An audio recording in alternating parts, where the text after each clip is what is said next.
نحمده ونستعينه ونستغفره ونؤمن به ونتوكل عليه ونعوذ بالله من شرور أنفسنا ومن سيئات أعمالنا من يهده الله فلا مضل له ومن يضلل فلا هادي له أشهد أن لا إله إلا الله وحده لا شريك له وأشهد أن محمدا عبده ورسوله أرسله بالهدى ودين الحق ليظهره على الدين كله ولو كره المشركون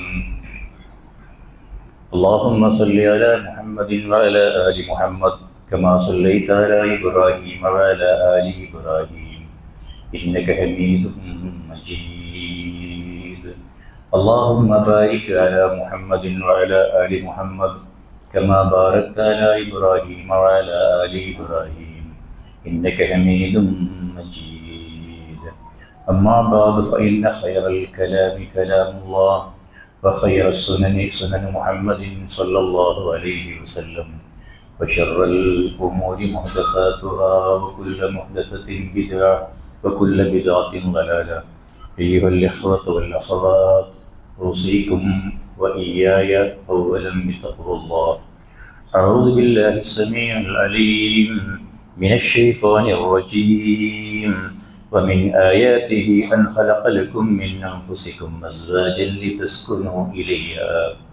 لتسكنوا إليها وجعل بينكم مودة ورحمة إن في ذلك لآيات لقوم يتفكرون സത്യവിശ്വാസികളെ വിശ്വാസികളെ അല്ലാഹുവിൻ്റെ വിധികളും വിലക്കുകളും ജീവിതത്തിൻ്റെ എല്ലാ മേഖലകളിലും കഴിവിൻ്റെ പരമാവധി കാത്തു സൂക്ഷിച്ചുകൊണ്ട് ഇപ്പോഴുള്ളതിനേക്കാൾ കുറെ കൂടി നല്ല ജീവിതം നയിച്ച് സ്വർഗത്തിലെത്താൻ ശ്രമിക്കണം എന്നെന്നെയും പിന്നെ നിങ്ങളെയും ഉണർത്തുകയാണ്. 2023 വേൾഡ് ഹാർട്ട് ഫെഡറേഷൻ്റെ ഒരു റിപ്പോർട്ടുമായി ബന്ധപ്പെട്ട്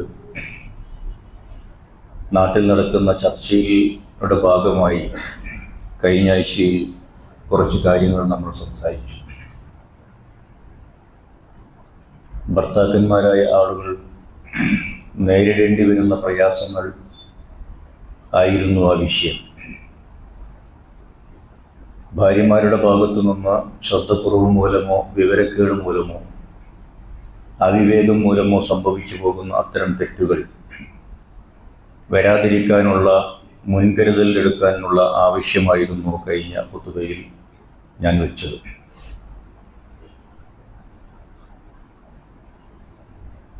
ഇക്കാലഘട്ടത്തിൽ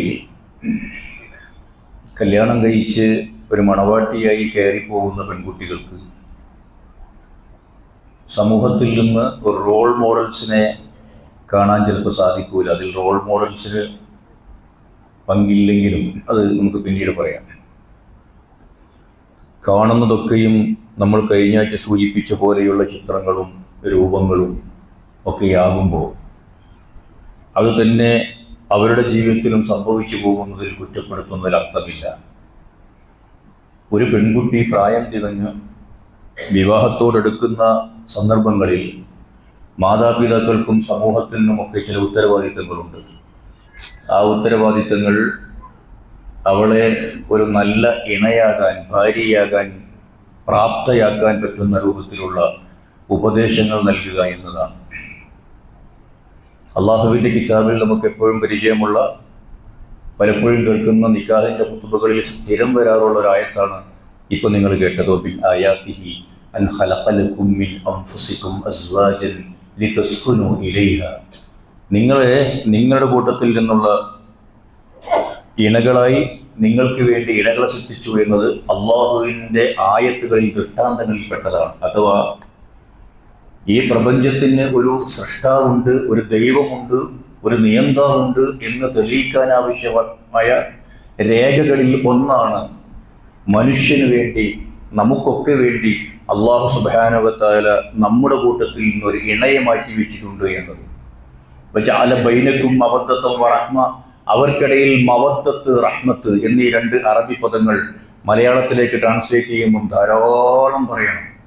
കാരുണ്യവും അനുരാഗവും സ്നേഹവും ഇഷ്ടവും പ്രണയവും പ്രേമവും ഒക്കെ അല്ലാഹു സുബ്ഹാനഹു വ തആല ഈ ഇണകൾക്കിടയിൽ ഇട്ടുകൊടുത്തു.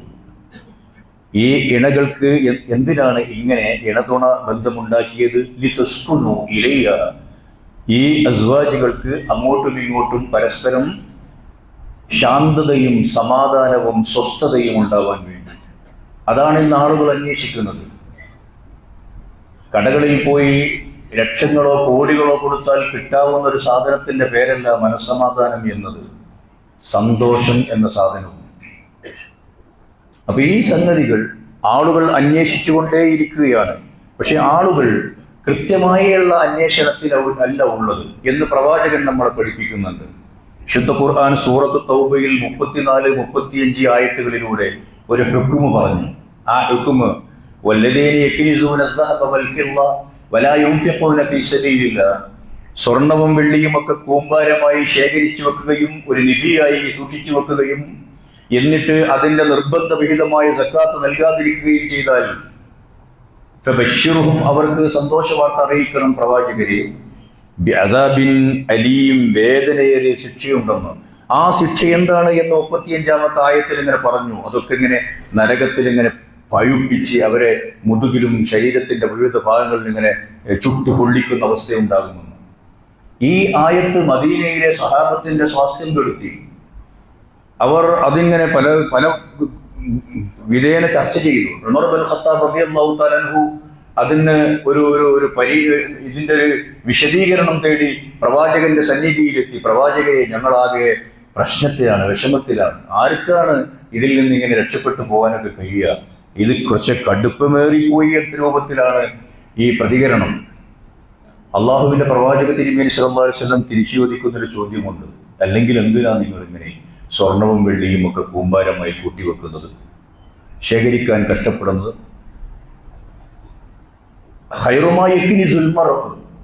ഒരു മനുഷ്യൻ സംഭരിക്കുന്ന ഏറ്റവും വലിയ നിധി എന്ന് പറയുന്നത് മർഅത്തുൻ സാലിഹത്താണ്. ബാക്കി നമുക്കറിയാം. ഇദാ റഅയ്തഹാ സറത്തുക, നീ അവളെ നോക്കിയാൽ നിന്നെ സന്തോഷിപ്പിക്കുന്ന, നീ പറഞ്ഞാൽ അനുസരിക്കുന്ന, നിന്റെ എല്ലാ സംഗതികളും അവൾ നിന്റെ അഭാവത്തിൽ കാത്തു സൂക്ഷിക്കുന്ന ആ ഹദീസ് അങ്ങനെ പോകുന്നു. നമ്മളെ സംബന്ധിച്ചിടത്തോളം ഈ എല്ലാ ബുദ്ധിയുള്ള ആളുകളും സഅദത്ത് അന്വേഷിക്കുന്നുണ്ട്, സമാധാനം അന്വേഷിക്കുന്നുണ്ട്. ആ സമാധാനം അന്വേഷിക്കേണ്ടത് ഇത്തരത്തിൽ ഉള്ള ഒരു സഹധർമ്മിണിയെ കൂടെ നിർത്തിയിട്ടാണ് എന്ന് അള്ളാഹുവിന്റെ മതം പറയുന്നു.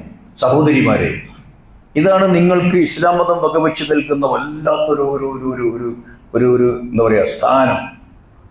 ഇങ്ങനെ മറ്റൊന്നിനെ കുറിച്ചും പറഞ്ഞിട്ടില്ല, മറ്റൊരു മനുഷ്യനെ കുറിച്ചും പറഞ്ഞിട്ടില്ല.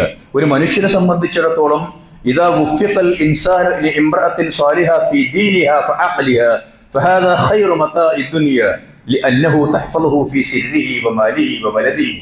ഒരു മനുഷ്യന്റെ സ്വകാര്യങ്ങൾ, അയാളുടെ സമ്പത്ത്, അയാളുടെ സന്താനങ്ങളൊക്കെ സൂക്ഷിക്കും ഒരു പെണ്ണ്, നല്ല ഒരു സ്ത്രീ എന്ന്. ഇതാക്കാനത്ത് സ്വാലിഹത്തൻ ഫിൽ അഖ്ൽ അയ്ളൻ, അഖ്ലിന്റെ വിഷയത്തിലും ആ പെണ്ണ് അങ്ങനെ തന്നെയാണെങ്കിലോ, സ്വാലിഹത്താണെങ്കിലോ, നല്ല ചിന്ത, നല്ല ബുദ്ധി, നല്ല കാര്യങ്ങളെ കുറിച്ച് മാത്രം ആലോചിക്കുന്ന അവസ്ഥ. അങ്ങനെ വരുമ്പോ മക്കളെ വളർത്തുന്ന വിഷയത്തിലും വീട് പരിപാലിക്കുന്ന വിഷയത്തിലും അതൊരു മഹാസൗഭാഗ്യമായി മാറും. അതാണ് ഉത്തമയായ ഭാര്യ. ഇങ്ങനെ ആവണമെന്നാണ് ഇസ്ലാം നമ്മളോട് ആവശ്യപ്പെടുന്നത്. ഒരു സ്ത്രീ സൃഷ്ടിക്കപ്പെട്ടത് തന്നെയും ഈ ഒരു ജോലി ഭംഗിയായി നിർവഹിക്കാൻ വേണ്ടി തന്നെയാണ്. സ്വർഗലോകത്ത് ഹവ്വ ബീവിയെ സൃഷ്ടിക്കുന്നത് ഉമ്മയായിട്ടല്ല, മകളായിട്ടല്ല, സഹോദരിയായിട്ടല്ല,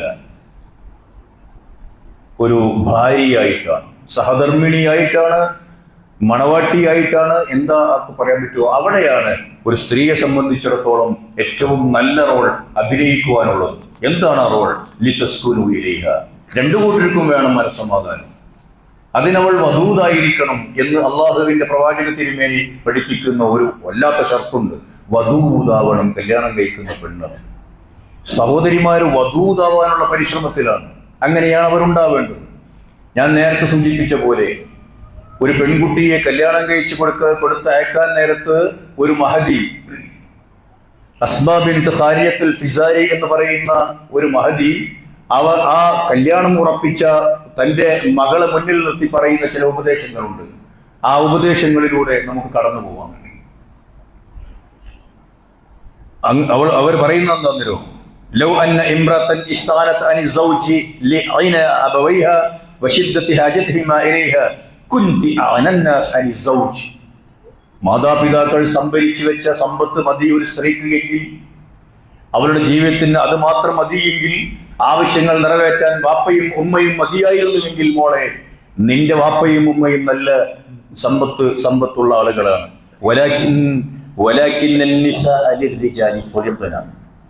പക്ഷെ മോളൊരു കാര്യം ഓർക്കണം, ഒരു സ്ത്രീയെ അള്ളാഹ് പടച്ചത് പുരുഷന് വേണ്ടിയാണ്. ഇങ്ങനെ പറഞ്ഞു കൊടുക്കണം മക്കൾക്ക്. കല്യാണം എന്ന് കേൾക്കുമ്പോഴേക്ക് കുരച്ചു ചാടുന്ന പുതിയ തലമുറക്ക് മുമ്പിൽ പിടിച്ചിരുത്തി, മോളെ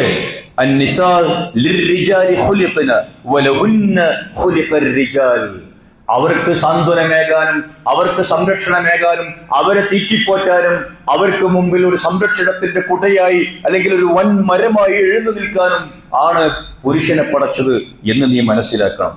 അതുകൊണ്ട് പുന്നാര മോളെ, നീ ഇറങ്ങുകയാണ്. ഇതുവരെ നീ ജീവിച്ച ഈ കൂട്ടിൽ നിന്ന് നീ കൂട് വിട്ട് കൂടുമാറുകയാണ്. നീ പോകുന്നത് നിനക്ക് പരിചയമില്ലാത്തൊരു വിരിപ്പിലേക്കാണ്. നീ പോകുന്നത് നിനക്ക് പരിചയമില്ലാത്ത, നീ ഇണങ്ങിയിട്ടില്ലാത്ത ഒരു പുരുഷന്റെ കൂടെ ജീവിക്കാനാണ്. ഓർമ്മ വേണം. അതുകൊണ്ട്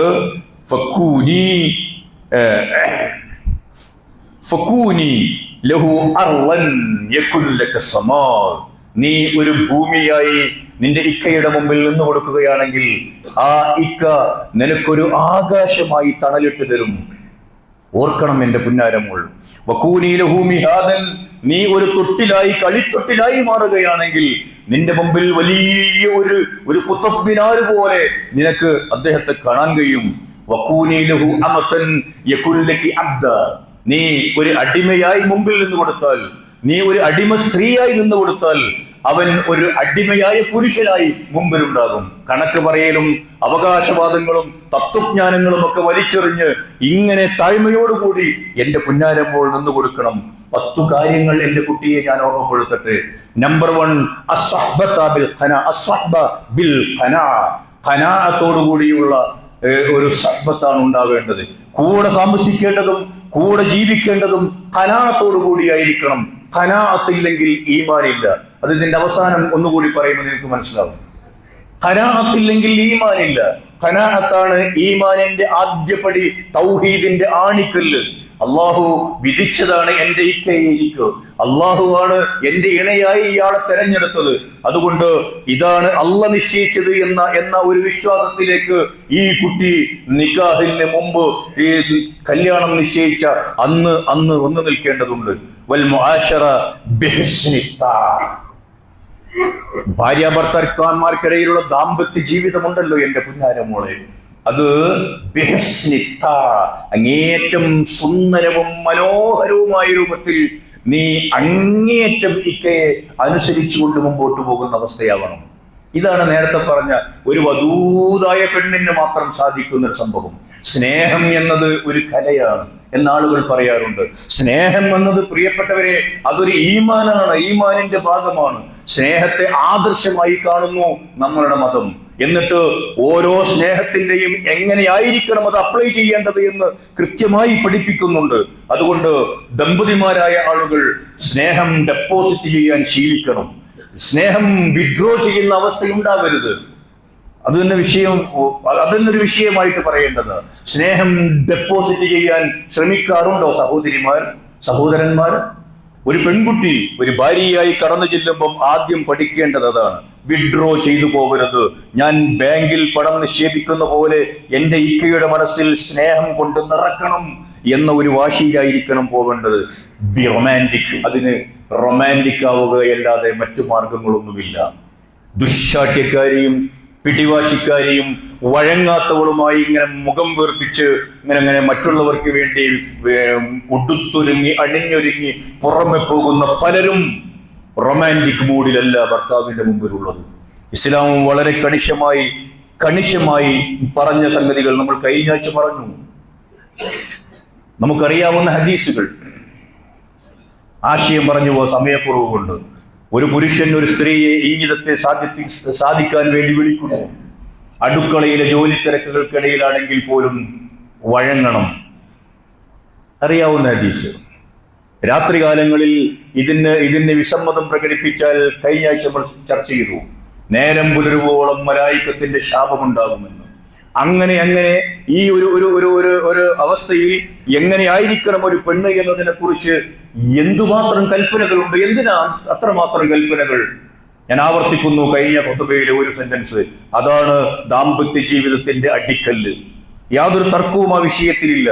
അതുകൊണ്ട് ബി ക്രിയേറ്റീവ് ഇൻ ബെഡ് എന്ന് പെൺകുട്ടികൾക്ക് പറഞ്ഞു കൊടുക്കണം. അതറിയില്ല പലർക്കും. അതുകൊണ്ട് നല്ല ഒരു ഭാര്യയെ സംബന്ധിച്ചിടത്തോളം അവൾ പരിശ്രമിക്കേണ്ടത് ഭർത്താവിനെ കിടക്കയിൽ എങ്ങനെ തൃപ്തിപ്പെടുത്താമെന്ന് പഠിക്കണം. അത് പഠിക്കാൻ അവൾ ഗവേഷണം നടത്തണം. ഇത് ഇസ്ലാമാണ് ഈ പറയുന്നത്. അതിനാൽ അങ്ങനെ വന്നാൽ അയാൾക്ക് ലൈംഗികപരമായ വിഷയങ്ങളിൽ സംതൃപ്തി ഇല്ലായ്മ അനുഭവപ്പെടില്ല, ദുഃഖം അനുഭവപ്പെടില്ല, വിഷമങ്ങൾ ഉണ്ടാവില്ല, ടെൻഷൻ ഉണ്ടാവില്ല. അയാൾ ഹാപ്പി ആയിരിക്കും. റൊമാൻസ് അതുകൊണ്ട് തന്നെ ഒരു പ്രധാനപ്പെട്ട ഭാഗമാണ് ദാമ്പത്യ ജീവിതത്തിൽ. നമ്മുടെ പല കുട്ടികൾക്കും അതറിയില്ല. അങ്ങനെയാവാനോട്ട് ശ്രമിക്കൂല്ല. ഒരു നല്ല ഭാര്യ അത് നിലനിർത്താൻ സജീവമായി ശ്രമിക്കണം.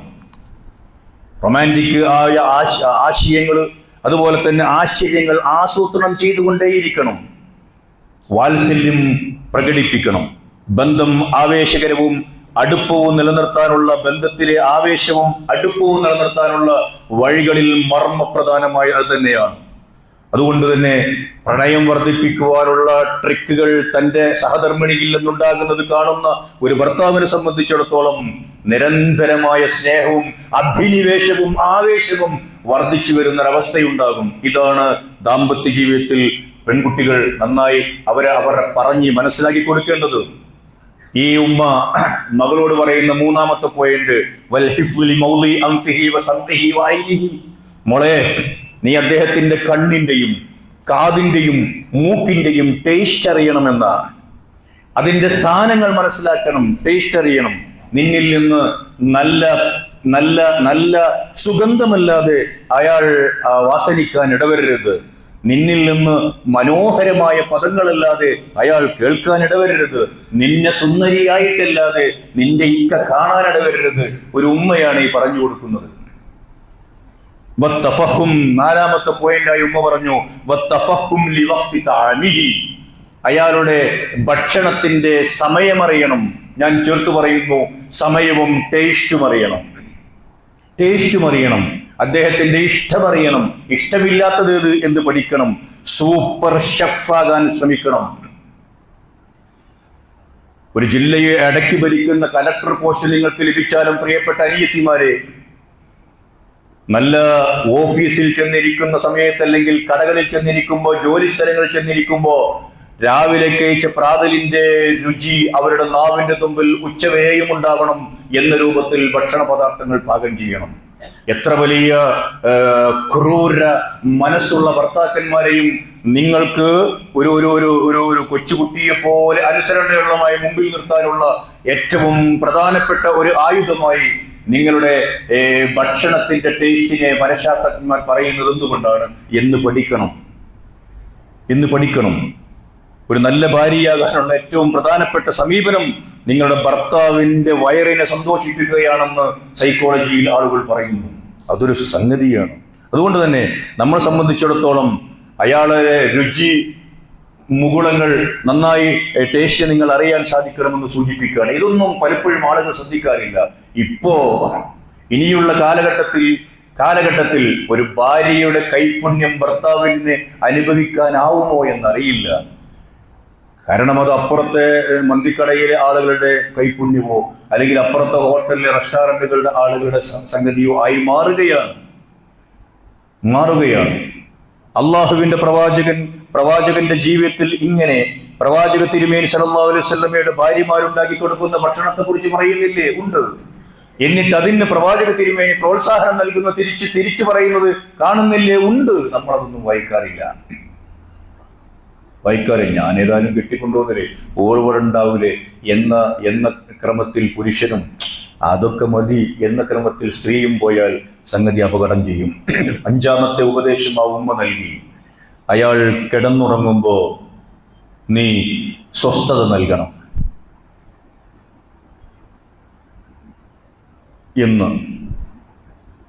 വിശപ്പ് കൊണ്ടുണ്ടാകാവുന്ന പ്രശ്നങ്ങൾ ഉണ്ടാക്കുന്ന ഇടങ്ങേറ് പോലെ തന്നെയാണ് ഈ ഉറക്കം നഷ്ടപ്പെടുത്തുമ്പോൾ, തടസ്സപ്പെടുത്തുമ്പോൾ ഉണ്ടാകാവുന്ന പ്രയാസങ്ങളും കോപവും എന്ന ഉമ്മ പറഞ്ഞു കൊടുക്കുക.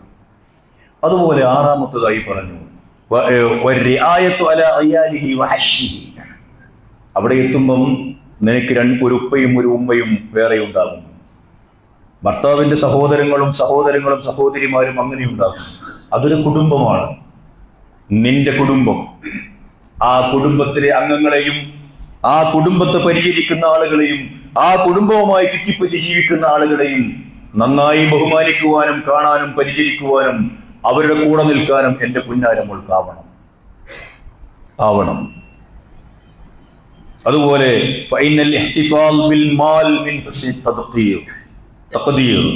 നിന്റെ പ്ലാനിങ്ങിന്റെ ഏറ്റവും നല്ല രൂപമാണ് നിന്റെ ഭർത്താവിന്റെ ഈ പണം എങ്ങനെ കൈകാര്യം ചെയ്യുന്നു എന്നത്, അതിന്റെ പ്ലാനിങ് എന്ന് പറയുന്നത്. അങ്ങനെയുള്ള ഒരവസ്ഥയിൽ കുല്ലുക്കും റാഇ വകുല്ലുക്കും മസ്ഊലുൻ അൻ റഅയതിഹി എന്ന് അല്ലാഹുവിന്റെ പ്രവാചകൻ പറഞ്ഞത് വീട്ടിലുള്ള എല്ലാവരോടുമാണ്. നിങ്ങളെല്ലാവരും കുല്ലുക്കും, പുരുഷന്മാരെന്നല്ല, കുല്ലുക്കും റാഇൻ വകുല്ലുക്കും മസ്ഊലുൻ അൻ റഅയതിഹി. വീട്ടിലെ മസ്ഊലുള്ള, ചോദ്യം ചോദിക്കപ്പെടുന്ന രൂപത്തിൽ ഉത്തരവാദിത്തമുള്ള ആളുകളാണ് ഓരോരുത്തരും എന്നെന്റെ മോൾ മറക്കരുത്. 7ാമത്തെ പോയിന്റ്, വലാ തഫ്ശീലഹു സിർറൻ. ഒരിക്കലും അദ്ദേഹത്തിന്റെ രഹസ്യങ്ങൾ നിന്നിലൂടെ ചോർന്നു പോകരുത്. A great man's lose his secret എന്നാണല്ലോ മഹാനായ ഒരു മനുഷ്യൻ പറഞ്ഞു വെച്ചത്. വലിയ മനുഷ്യന്മാരുടെ ഏറ്റവും വലിയ നഷ്ടം എന്ന് പറയുന്നത് അയാളുടെ കച്ചവടം പൊളിഞ്ഞു പോകലോ കൃഷി നശിച്ചു പോകലോ ഒന്നുമല്ല, അയാളുടെ സീക്രട്ട് ചോർന്നു പോകലാണ്. അത് ചോർന്നു പോകാൻ ഒരിക്കലും എൻ്റെ മോൾ ഇടയാകരുത്. വലാ തഹസീലുഹു അംറൻ, ഒരിക്കലും നീ അയാളെ ധിക്കരിക്കരുത്, നോ എന്ന് പറയണ്ട. അങ്ങനെ വന്നാൽ പിന്നെ നിനക്ക് ഉദർ പറഞ്ഞ് രക്ഷപ്പെടാൻ സാധിച്ചു എന്ന് വരില്ല. പിന്നെ കളവുകൾ അങ്ങനെ പോലും പറയേണ്ടി വരും. വൈൻ അസൈത അംറഹു ഔ അർത സദ്റഹു ഔ അർതി സദ്റഹു. ഈ അനുസരിക്കാതിരിക്കുക എന്ന് പറയുന്നത് മനസ്സിൽ ക്ലേശമുണ്ടാക്കുന്ന സംഗതിയാണ്. അനുസരിക്കേണ്ട ഒരാൾ നമ്മൾ അനുസരിക്കുന്നില്ല, ധിക്കരിക്കുകയാണെങ്കിൽ അത് മക്കൾ മാതാപിതാക്കൾ അനുസരിക്കാതിരുന്നാലും, വിദ്യാർത്ഥികൾ അധ്യാപകരനുസരിക്കാതിരുന്നാലും, ചെറിയ പ്രായത്തിലുള്ളവർ വലിയ ആളുകൾ അനുസരിക്കാതിരുന്നാലും, പ്രജകൾ ഭരണകർത്താക്കളായ ആളുകൾ അനുസരിക്കാതിരുന്നാലും വേദനയുള്ള കാര്യമാണ്. അപ്പൊ വളരെ ഇന്റിമസി കാത്തു സൂക്ഷിക്കേണ്ട രണ്ടാളുകൾക്കിടയിൽ അനുസരണക്കേടുണ്ടായാലോ വലിയ വിള്ളലുണ്ടാകും. സ്നേഹത്തിന്റെ വിഷയത്തിൽ വലിയ വിള്ളലുണ്ടാകും, യാതൊരു തർക്കവുമില്ല.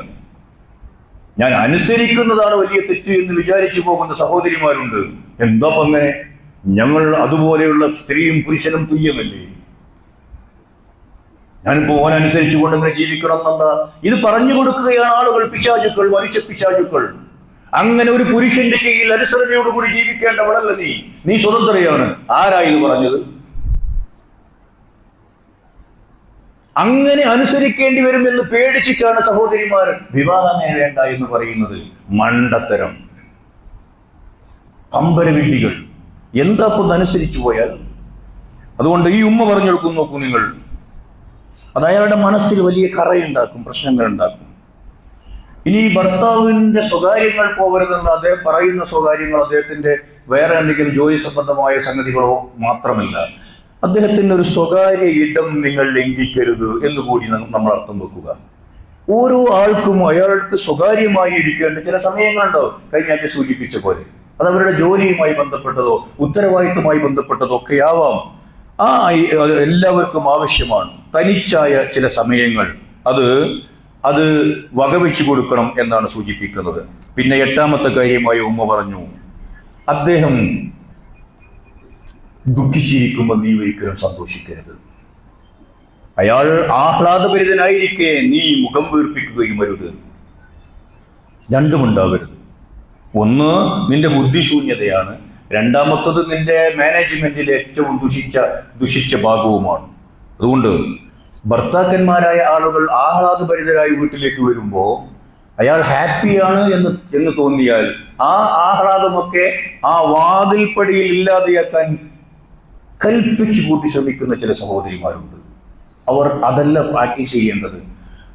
അദ്ദേഹത്തിന്റെ മുഖത്ത് നോക്കിയിട്ട് വാതിൽപ്പടിയിൽ സ്വീകരിക്കുമ്പോൾ, പൂമുഖത്ത് സ്വീകരിക്കുമ്പോൾ സ്നേഹം വിടർത്തിയാണ് വാതിൽക്കൽ സ്വീകരിക്കേണ്ടത് എന്നാണല്ലോ കവി പറഞ്ഞത്. അത് നേരെ ശരി. അങ്ങനെ അത് ആ ഒറ്റ നോട്ടത്തിൽ നിങ്ങളുടെ ഭർത്താവ് ഹാപ്പിയാണോ, അതല്ല എന്തോ ഒന്ന് വിഷമമായി കിടക്കുന്നുണ്ടോ എന്ന് പഠിക്കാൻ ഒരു ഭാര്യ തയ്യാറാവുന്നു. മിടുക്കിയായ ഭാര്യയ്ക്ക് അതിന് സാധിക്കും. അങ്ങനെ സാധിച്ചാൽ ആ സന്തോഷമാണ് കാണുന്നെങ്കിൽ അതിന്റെ കൂടെ നിൽക്കണം. ഇവൾ അപ്പോൾ വല്ലാത്ത ടെൻഷൻ അനുഭവിക്കുന്നുണ്ടെങ്കിൽ അത് മറച്ചു വെക്കണം. അയാൾ ടെൻഷനോട് കൂടിയാണ് വരുന്നത് എങ്കിൽ നമ്മൾ ആ സന്ദർഭത്തിൽ അങ്ങേറ്റത്തെ ഹാപ്പി ആയി നിൽക്കുന്ന വളരെ സന്തോഷകരമായ ആഹ്ലാദകരമായ ഒരു ന്യൂസ് അങ്ങോട്ട് കൈമാറാനുള്ള ഒരു സന്ദർഭത്തിലാണ് അദ്ദേഹം സങ്കടത്തോടു കൂടി കയറി വരുന്നെങ്കിൽ ഈ ന്യൂസ് നാളെ പറഞ്ഞാൽ മതി. ഇത് ഇസ്ലാം മതം. അതുകൊണ്ട് നമ്മളെ സംബന്ധിച്ചിടത്തോളം അത്തരത്തിലുള്ള ഭർത്താക്കന്മാരുടെ നേട്ടങ്ങളെ ആഘോഷിക്കാറുണ്ടോ ഭാര്യമാർ? ആഘോഷിക്കുന്ന ഭാര്യമാർ ഏറ്റവും നല്ല ഭാര്യമാർ. ഭർത്താക്കന്മാരുടെ അച്ചീവ്മെന്റ്സിനെ കളിയാക്കുന്നവരാകാതിരിക്കാൻ ഭാര്യമാർ നന്നായി ശ്രദ്ധിക്കും. നല്ല ഭാര്യമാർ മാത്രവുമല്ല, കുട്ടികൾക്ക് മുമ്പിൽ ഉപ്പയുടെ നേട്ടങ്ങളെ കുറിച്ച് കാലിന്റെ പെരുവിരൽ എഴുന്നതുകൊണ്ട് പറയുന്ന ഭാര്യമാർ ഏറ്റവും നല്ല ഭാര്യമാർ. നോക്കടാ ഉപ്പയെ എന്ന് പറഞ്ഞ് ഉപ്പയെ ചൂണ്ടിക്കാണിച്ചുകൊണ്ട് ആവേശത്തോടു കൂടി മക്കളോട് സംസാരിക്കാനാവണം. 9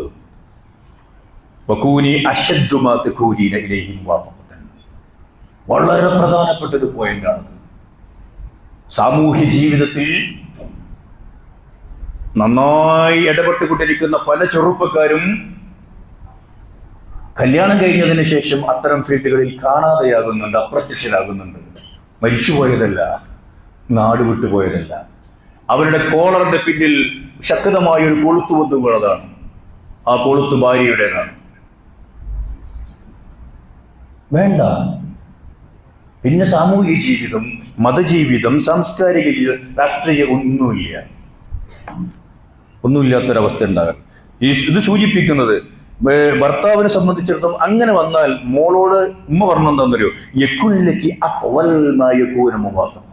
ഒരു ഭർത്താവ് ഇങ്ങനെ പോകുന്ന റൂട്ടിൽ അയാളുടെ ജോലി, അയാളുടെ ഉദ്യോഗം, അയാളുടെ ഉത്തരവാദിത്തം, സംഗതികൾ, അയാളുടെ കാഴ്ചപ്പാടുകൾ, ഹറാമല്ലാത്ത വിഷയങ്ങളിൽ ഒരു ഭാര്യയുടെ നല്ല സപ്പോർട്ട് ലഭിക്കുന്നുവെങ്കിൽ, ഓ മോളെ, എന്തുമാത്രം ഉറ്റ ചങ്ങാതിയായി അയാൾ നിന്റെ കൂടെ നിൽക്കും എന്ന് നീ ആലോചിക്കണം. ശരിയല്ലേ? എന്തു പറഞ്ഞാലും ഒരു ഉടക്ക് എന്റെ വക എന്നാണെങ്കിലോ വല്ലാത്ത മാനസികമായ അടുപ്പം കുറയും. ഇതെന്താ ഇങ്ങനെ? കൊസ്രാങ്കുള്ളിയായല്ല മുമ്പിൽ നിൽക്കേണ്ടത്. അങ്ങനെ ആവാതിരിക്കും നല്ല ഭാര്യമാർ. അങ്ങനെയുള്ള ഭാര്യമാരെയാണ് നമ്മൾ ഉണ്ടാക്കി വെച്ചത്. അതുകൊണ്ട് ഭർത്താവിന്റെ ഏറ്റവും മികച്ചത് പുറത്തെടുക്കാൻ ഭാര്യക്കാവണം. ഇയാൾക്ക് ഇനിയും കഴിവുകളുണ്ട്. ആ കഴിവുകൾ ഞാനെങ്ങനെ ബാക്കപ്പ് ചെയ്താൽ മാത്രമാണ് അയാൾ എത്തേണ്ടടുത്ത് എത്തുക. നമ്മളെല്ലാവരും വല്ലാതെ ഊറ്റത്തോടു കൂടി പറയുന്ന ഒരു സംഗതിയുണ്ടല്ലോ, ഒരു പുരുഷന്റെ വിജയത്തിന്റെ പിന്നിൽ ഒരു സ്ത്രീയുണ്ട് എന്ന്. ആ സ്ത്രീ നല്ല ഒരു ഭാര്യ തന്നെയാണ്. അവൾക്ക് കഴിയും. ഞാൻ നേരത്തെ പറഞ്ഞാൽ കൊളുത്തിട്ട് നിർത്താതിരിക്കുന്ന നല്ല ഒരവസ്ഥയിലേക്ക് ഇസ്ലാമിന്റെ കുടക്ക് കീഴിൽ ജീവിക്കുന്ന തരുണികൾക്കാവുന്നുണ്ട്. അവർ നല്ല ഭാര്യമാർ. എന്റെ ഭർത്താവ് അയാളുടെ സകല ഗ്രൗണ്ടിലും ജയിക്കണം എന്നവൾ ആശിക്കുന്നുണ്ട്. അവൾ നല്ല ഭാര്യയാണ്. അതുകൊണ്ട് തന്നെ പ്രതിബദ്ധതയും പിന്തുണയും പിശുക്കില്ലാതെ ഞാൻ നൽകും എന്ന് അവൾ വിചാരിക്കുന്നുണ്ട്. അതുകൊണ്ട് അവൾ ഒന്നുകൂടി കുടുംബത്തിൽ തന്റെ സ്ഥാനം എത്രമേൽ ശക്തമാണ് എന്ന് ആ പെൺകുട്ടിക്ക് അറിയാം. അതുകൊണ്ട് ആ സപ്പോർട്ട് ലഭിച്ചുകൊണ്ടിരിക്കുന്നു. ഈ സപ്പോർട്ട് നമ്മൾ കഴിഞ്ഞ ആഴ്ച പറഞ്ഞ ഖദീജ ബീവിയുടെ ചരിത്രത്തിൽ നിന്ന് നമ്മൾ പഠിക്കുന്നു. മുസ്ലിം പെൺകുട്ടികൾ പഠിക്കുന്നു സമ്മിലൂനി എന്നത്. നീ പറയുന്നില്ല, കഴിഞ്ഞ ഖുതുബയിലുണ്ട്. മറ്റൊരു രംഗം, പ്രവാചകൻ അതിനുശേഷം വല്ലാതെ എടുങ്ങാറായി പോയ ഒരു ദിവസമാണ് ഹുദൈബിയ സന്ധി. ഹുദൈബിയയിൽ കരാർ എഴുതി പ്രവാചകനോടൊപ്പം ഉണ്ടായിരുന്ന 1400 സഹാബികൾ മുഴുവനും അള്ളാഹുവിന്റെ പ്രവാചകന്റെ ഒരു ആജ്ഞ, ഒരു കൽപ്പന ലംഘിച്ചു എന്ന് പറയുന്നില്ല. പക്ഷേ അവർ അപ്പടി അനുസരിച്ചില്ല. നിങ്ങൾ ബലിയെറുക്കണം, തലമുണ്ടനം ചെയ്യണം, നമുക്ക് തിരിച്ചു പോവാം. അനുസരിച്ചില്ല അവർ. പ്രയാസപ്പെട്ട മഹാനായ പ്രവാചക തിരുമേനി ടെന്റിലേക്ക് കയറി വന്നു. അവിടെ ഭാര്യയുണ്ട്, ഉമ്മു സലമ റളിയല്ലാഹു തആല അൻഹ. നോക്കൂ നിങ്ങൾ, ഒരു ഭാര്യയുടെ റോൾ അവർക്ക് മനസ്സിലായി. പ്രവാചകന്റെ സങ്കടം. പ്രവാചകരെ, ഞാൻ പറയുന്ന പോലെ ചെയ്തോളൂ, ഒരു പ്രശ്നം ഉണ്ടാവില്ല. നിങ്ങൾ ഈ ടെന്റിൽ നിന്ന് അവരുടെ അടുത്തേക്ക് തിരിച്ചു പോകുന്നു. ചിരിക്കരുത് ആരോടും. പ്രസന്നമായ മുഖമേ ഉണ്ടാകരുത്. കടുപ്പമേറിയ മുഖത്തോടു കൂടി പോകണം. എന്നിട്ട് ആരോടും സംസാരിക്കൊന്നും വേണ്ട. എന്താണ് വേണ്ടത്? ബലിയെറുക്കണം. താങ്കളുടെ ബലിമൃഗത്തെ താങ്കൾ അറുക്കൂ. എന്നിട്ട് താങ്കളുടെ ക്ഷുലകനെ വിളിച്ചിട്ട് തലമുണ്ടനം ചെയ്യാൻ ആവശ്യപ്പെടൂ. അതേപോലെ തിരിച്ചു കയറുക. ഷുവർ, ഈ 1400 ആളുകളും അതനുസരിച്ചിട്ടുണ്ടാകും. ഈ ക്രൈസിസ് മാനേജ്മെന്റ് ഒരു ഭാര്യയ്ക്ക് സാധിച്ചാൽ ഭർത്താവിനെ സംബന്ധിച്ചിടത്തോളം എത്രമേൽ ഒന്നുകൂടി അടുപ്പം മനസ്സിലുണ്ടാകും. അങ്ങനെ ചെയ്തു. ആ ക്രൈസിസിൽ നിന്ന് സുന്ദരമായി പ്രവാചകൻ കരകയറി വന്നു. ഇപ്പൊ എങ്ങനെയൊക്കെ ഉണ്ടാകുന്ന ഈ ഒരു അവസ്ഥയിൽ ഈ പ്രവാചക തിരുമേനിയുടെ ചരിത്രം നമ്മൾ പഠിക്കണം. 10ാമത്തെ സംഗതി എന്താന്ന് വെച്ചാൽ, എന്നിഷ്ടം നിന്നിഷ്ടമായി മാറണം മോളെ. അയാളുടെ ഇഷ്ടമാണ് ഭാവിയിൽ നിന്റെ എല്ലാ ഇഷ്ടങ്ങളും, നിന്റെ ഇഷ്ടങ്ങൾ അതിനുവേണ്ടി നീ മാറ്റിവെച്ചു കൊടുക്കുന്ന അവസ്ഥയുണ്ടാവണം. അങ്ങനെ എന്തൊക്കെ പ്രശ്നങ്ങൾ അഭിസംബോധന ചെയ്യേണ്ടി വന്നാലും, അഭിപ്രായ വ്യത്യാസങ്ങൾ ഉണ്ടായാലും സംഗതി, ഇഷ്ടം ഭർത്താവിന്റെ ഇഷ്ടത്തിലേക്ക് മാറ്റിവെക്കുന്ന ഭാര്യമാർ എത്ര നല്ല ഭാര്യമാർ. ഇതൊരു ഉമ്മയുടെ മകൾക്കുള്ള ഉപദേശങ്ങളാണ്. പ്രിയപ്പെട്ട മാതാക്കളെ, പിതാക്കളെ, നമുക്കുമുണ്ടല്ലോ പെൺമക്കൾ. ഈ പ്രത്യേക കാലഘട്ടത്തിൽ പ്രത്യേകിച്ചും നമ്മൾ ഇത്തരത്തിലുള്ള കാര്യങ്ങൾ അവരെ പഠിപ്പിക്കാനുള്ള തന്ത്രങ്ങളുമുണ്ട് എന്നാലോചിക്കണം. അല്ലാഹു സുബ്ഹാനഹു വ തആല സഹായിക്കുമാറാകട്ടെ.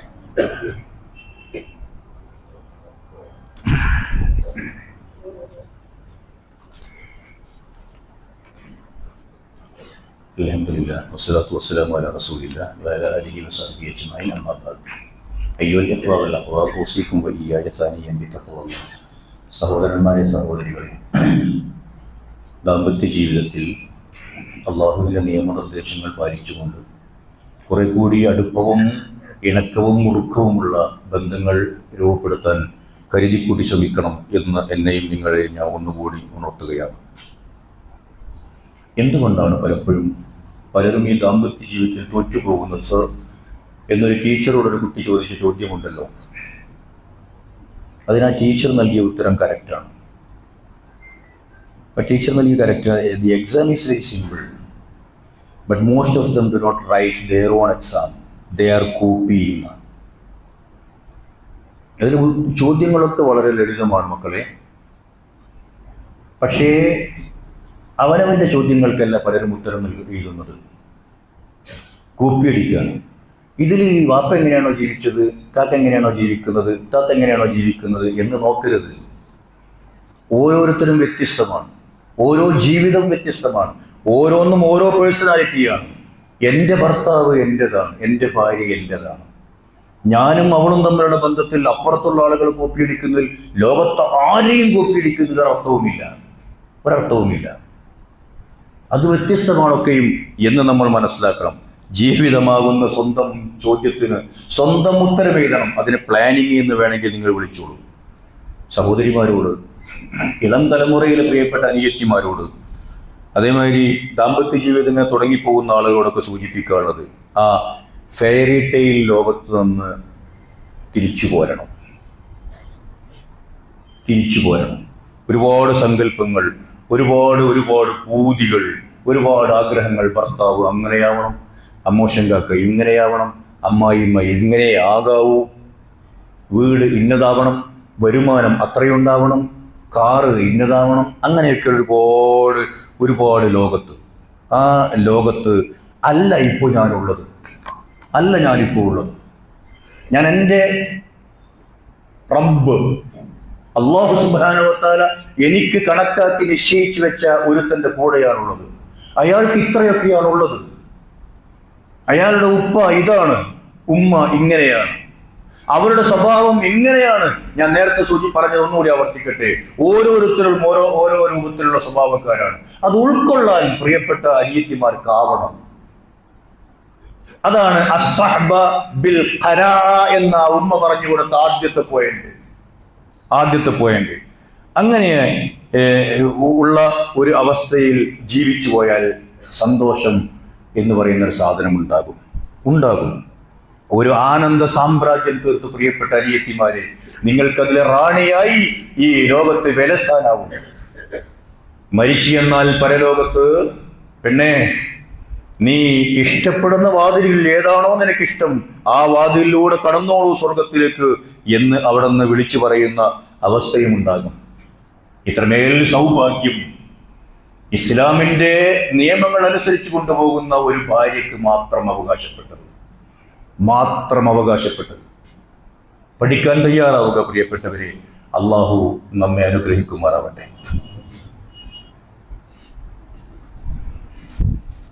ഇന്ന് നമ്മൾ സാമൂഹ്യക്ഷേമ ഫണ്ടാണ് പിരിക്കുന്നത്. ഈ ഫണ്ട് കൊല്ലത്തിൽ അപൂർവമായ ചില സന്ദർഭങ്ങളിൽ മാത്രം കേൾക്കുന്നൊരു പിരിവാണ്. അഥവാ 5 വെള്ളിയാഴ്ച വന്നെങ്കിൽ മാത്രമേ ഈ കലക്ഷൻ നടത്താറുള്ളൂ. അതുകൊണ്ട് എപ്പോഴെങ്കിലും കിട്ടുന്ന സാമൂഹ്യക്ഷേമ പ്രവർത്തനങ്ങൾക്ക് വേണ്ടി ഉപയോഗപ്പെടുത്തേണ്ട ഒരു വലിയ ഫണ്ട് എല്ലാ മാസവും നമ്മൾ പിരിക്കുന്നില്ല. എപ്പോഴെങ്കിലും മാസങ്ങളിൽ എപ്പോഴെങ്കിലുമാണ് പിരിക്കുന്നത് എന്ന ഒരു ഗൗരവം ഇതിൽ കാണുകയും ആ രൂപത്തിൽ ഇതിന് സംഭാവന അർപ്പിക്കുകയും ചെയ്യണം എന്ന് ഉണർത്തുകയാണ്. നാളെ 2 പരിപാടികൾ. ഒന്ന് MGM അറിയിച്ചതാണ്, കുടുംബസംഗമം. വേളക്കാടൻ സാദത്തിൻ്റെ വീട്ടിൽ വെച്ച് 4 മണിക്ക് MGMൻ്റെ ഒരു ക്യാമ്പുണ്ട്. അതുപോലെ തന്നെ മാരിയും ശേഷം കക്കാട് കരിമ്പിൽ അങ്ങാടിയിൽ KNMൻ്റെ ഡിസ്ലൈ പ്രഭാഷണവും നടക്കുന്നുണ്ട്. കഴിയുന്ന ആളുകൾ ഈ 2 പരിപാടികൾ സംബന്ധിക്കണം എന്ന് ഓർമ്മപ്പെടുത്തുകയാണ്. അല്ലാഹു സുബ്ഹാനഹു വ തആല അള്ളാഹുവിന് ഇഷ്ടപ്പെട്ട രൂപത്തിൽ ജീവിക്കുന്ന നല്ല ആളുകളുടെ കൂട്ടത്തിൽ നമ്മെ ഉൾപ്പെടുത്തി അനുഗ്രഹിക്കുമാറാകട്ടെ. അള്ളാഹു ഏൽപ്പിച്ച അമാനത്തുകൾ കൃത്യമായി നിർവഹിക്കുന്നവരിൽ അള്ളാഹു നമ്മെ ഉൾപ്പെടുത്തുമാറാകട്ടെ.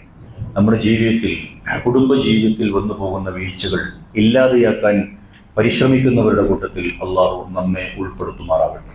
കൂടുതൽ ജീവിതം നന്നാക്കിയെടുക്കാൻ ആവശ്യമായ മേഖലകളെക്കുറിച്ച് പഠിക്കുകയും അതിൽ ഇസ്ലാമിൻ്റെ നിർദ്ദേശങ്ങൾ എന്തുണ്ട് എന്ന് വായിച്ചും പഠിച്ചും മനസ്സിലാക്കിയും ജീവിതത്തെ കുറെ കൂടി നന്നാക്കിയെടുക്കാൻ ഉത്സാഹം കാണിക്കുന്നവരിൽ അള്ളാഹു നമ്മെ ഉൾപ്പെടുത്തി അനുഗ്രഹിക്കുമാറാകട്ടെ.